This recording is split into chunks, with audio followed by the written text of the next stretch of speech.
Trucks break, and sometimes you just got to learn how to relax.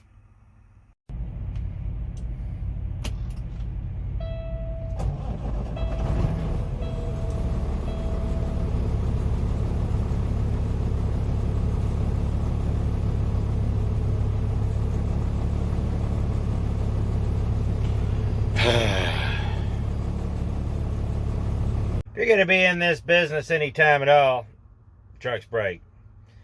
You know, you're like, well, the truck's not that old. Why is it breaking? I said, well, it's breaking because it's 3 years old with 400,000 miles on it. That's why it broke. That mileage is mileage.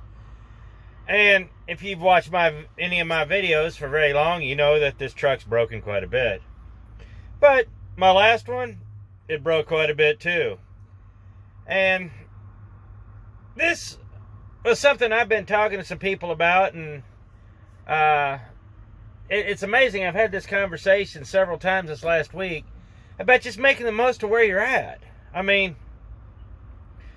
you can be mad and just sit in a hotel room and stew, or you can take the opportunities presented.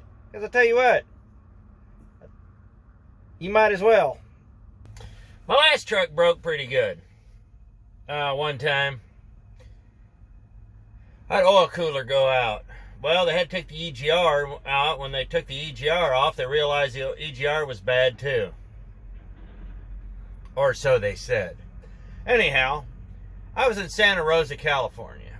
And, you know, 1,800 miles from the house, what are you going to do?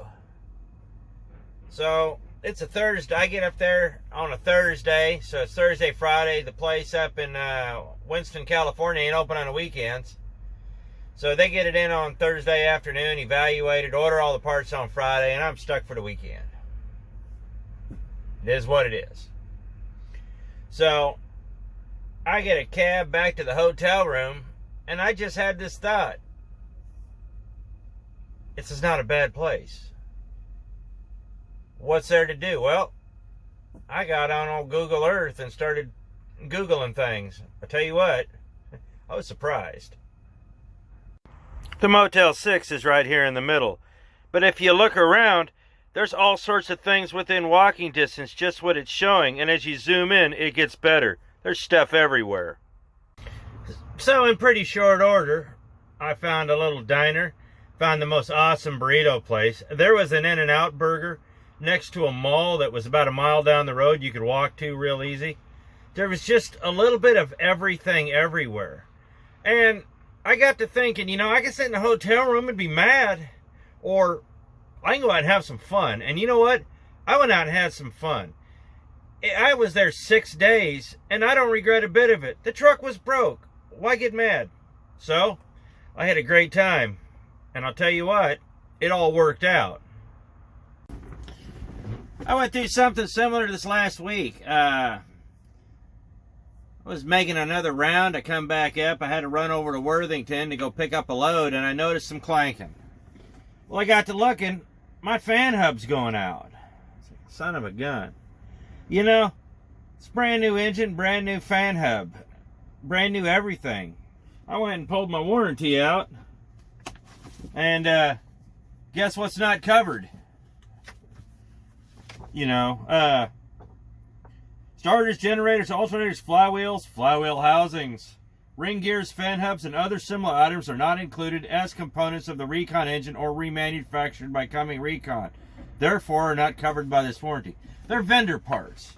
And as bad as it sounds, I know why they're not covered, because they've had too many people stealing parts. How do they steal parts? Well, they have a truck that's not under warranty. So they'll say the truck that's under warranty has a bad part, and they will swap out the bad part off the non-warranty truck and then try to bill it to the truck with the warranty, even though there's nothing wrong with it. A company I work for got in a whole lot of trouble with that. So I lost a load. You know, what was I to do? The fan hub's out. Made it back to Sioux Falls, called a friend, went out and had some awesome dinner. Good Mexican dinner. Chilled out. made a day of it. The next morning, nursed the truck over to the shop. They had a hub. Boom, in, out. I had a load, gone. Hey, that's what happens.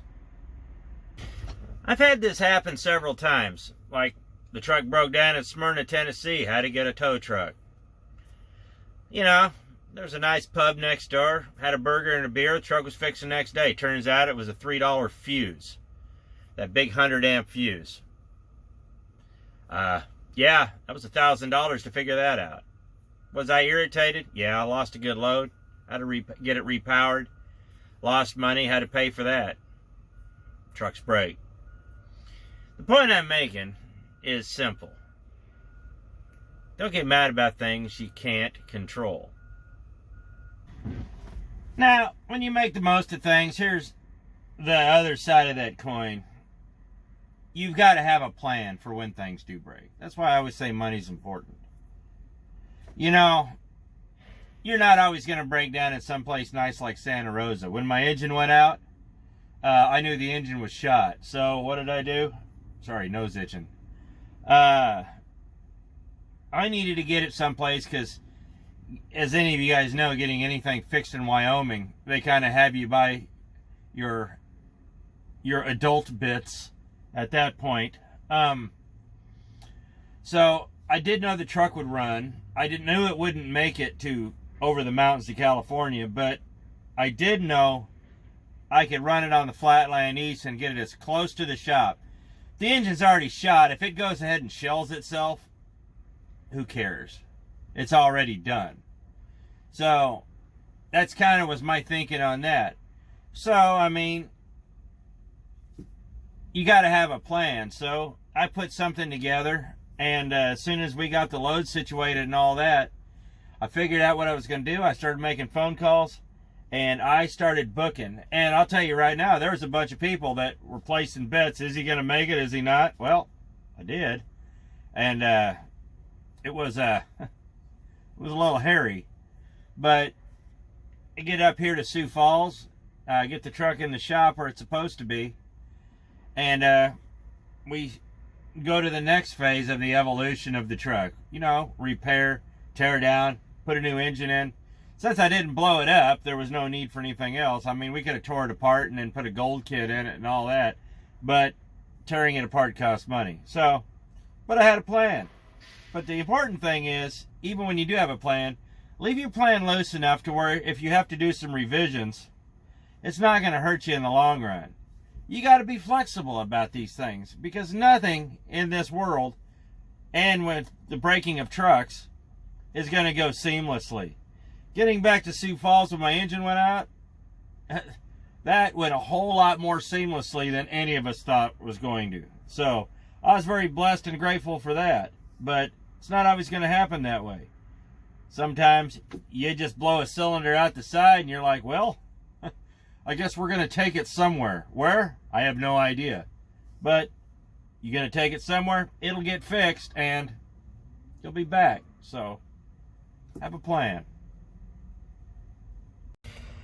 Now, there is the one thing I didn't talk about breaking down, and it's really not a horrible deal. But there's also something else you have no control over. Where do you take your shop?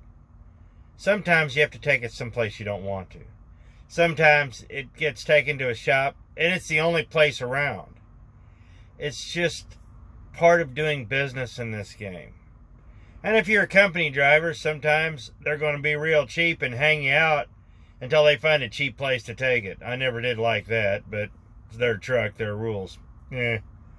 But you know, when I broke down in Wyoming and had I shelled the engine, I would not have had a choice. Actually, what I probably would have done, believe it or not, in Laramie, I probably would have towed it to Denver.